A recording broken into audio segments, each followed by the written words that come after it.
On va parler de Londres parce que Londres, d'abord, c'est une grande ville, c'est une belle ville, et c'est une ville financière aussi. Ouais, une grande ville financière qu'on a eu, la chance de visiter en mai dernier, là, quelques membres de l'équipe. Nous Ouais, étions 5, tu oui, étais des nôtres, absolument. Il y avait Jacob, Lion Jonathan, Jonathan, Lionel oui, et moi-même. ben oui, 5. On a pris d'assaut la ville de Londres qui s'en rappelle encore aujourd'hui.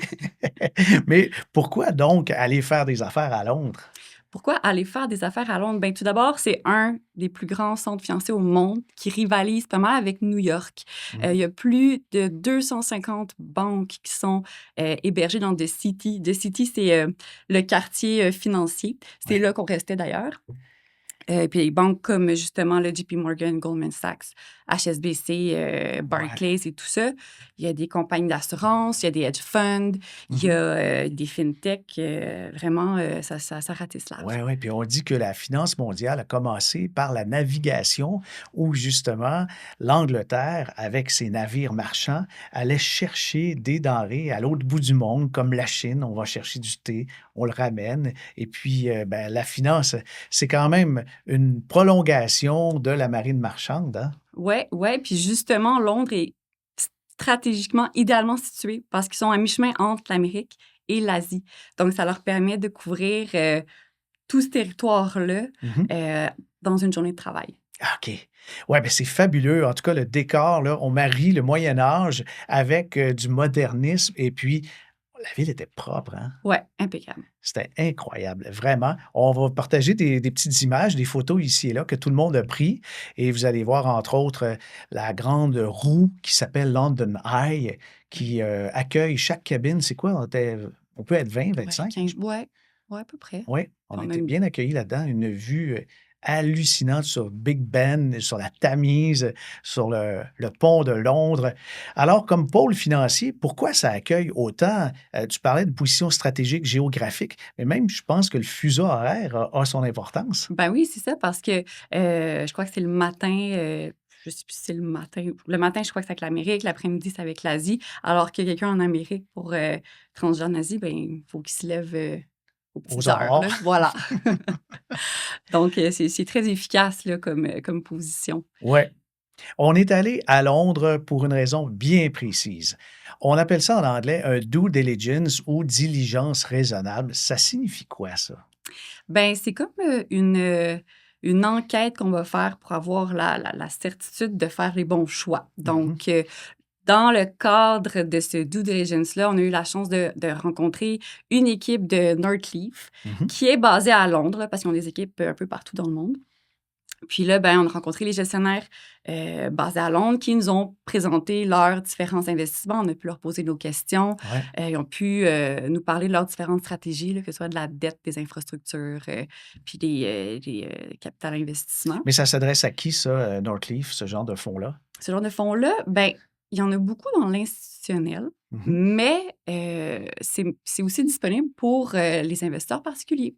Ah oui, mais il faut être qualifié. Oui, qualifiés ou accrédités. Ah cool. Donc, Ça prend, une somme relativement importante, je pense, pour se qualifier. ouais, dans ce cas-ci, je crois que ça commence à 25 000 Ouais, le pour les montant, mais particuliers. il faut Ouais, démontrer qu'on a des investissements peut-être d'1 million ou des revenus supérieurs dans le couple. Je pense que c'est 250 300 000. 000, Ouais. 250 000 par personne. Mhm. En tout cas, on peut contacter Fred si on veut avoir des détails, savoir si on est accrédité.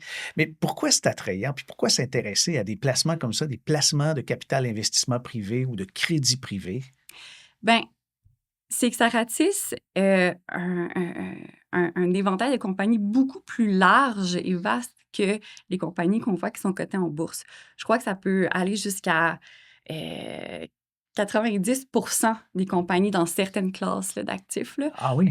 par rapport à ce qui est pas coté en bourse par rapport à ce qui est coté en bourse. Donc, on voit vraiment que la pointe de l'iceberg là, quand on voit les compagnies OK. qui sont sur Il y les a bourses. quelques années, j'avais entendu parler que dans tout le monde boursier, il y avait quelque chose comme 60 000 entreprises qui se négocient sur les places publiques.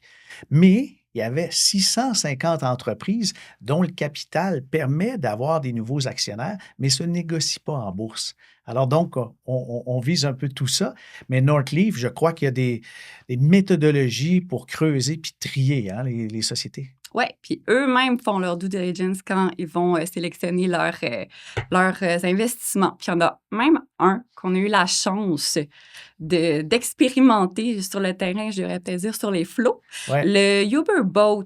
Donc ça, c'est un bel exemple d'investissement d'infrastructure que Nerdleaf a fait. Ils sont devenus actionnaires majoritaires en 2022. Mhm. Puis, leur objectif dans cet investissement, c'est de soutenir la croissance durable de l'entreprise, Ouais. évidemment, puis de moderniser la flotte de ces traversiers-là là, en mettant en place des traversiers Mhm. hybrides à grande vitesse. Donc, Ouais. ça, c'est... On voyait que ça se déplace, là. Ouais. On voit la photo Uber Boats. Ce sont donc des bateaux qui accueillent des touristes ou des gens en convention. On les déplace d'un point à l'autre sur le long de la Tamise. Et puis, des fois, oui, ça va vite. Ah oui, puis c'est même pas juste pour les touristes, là, c'est vraiment, ça fait partie intégrante C'est comme du des réseau de taxis. transport public. Oui, Ah exactement. oui, Mais tu sais, OK. la Tamise, ça couvre quand même un bon territoire de la C'est ville. vrai. Là. Donc, on a le choix. C'est comme un peu les navettes fluviales du Saint-Laurent, mais version London. Très bonne idée. Alors ça, c'est un des investissements de Northleaf, Oui. mais des fois, il touche même au sport, hein? Ben oui, on a vu justement CCM, donc tous les fans de hockey et de sport en général. Je pense Ouais. que c'est pas mal d'équipes sportives qui sont couvertes par CCM, qui font partie de leurs investissements. Puis, on a même eu la chance de rencontrer c'était Je le pense que c'est CEO le CEO, hein? de CCM qui était là. Donc, Ouais. on l'a eu juste à nous pendant une belle heure, 1 heure et demie. OK. Alors oui, c'était un super voyage, mais un due diligence dans ces conditions-là, c'est-à-dire analyser une entreprise, qu'est-ce qu'elle a à offrir, et puis ensuite analyser, nous, de notre côté, ce que les compétiteurs ont à offrir. Ça fait partie de notre travail. Oui, tout à fait. Puis ça, justement, c'est essentiel, surtout quand il est question de compagnies privées. On n'a pas accès à l'information, disons, en temps réel, comme une compagnie qui est cotée à la bourse, où on voit son cours à chaque heure du jour. Mhm. Là, évidemment, il faut être un peu plus débrouillard puis aller chercher l'information pour être certain de ne pas s'embarquer dans n'importe quelle histoire. Bon, Là. ben, on est prêt pour un autre voyage, Eh peut-être la oui, Chine la prochaine fois, l'Indonésie. qui sait?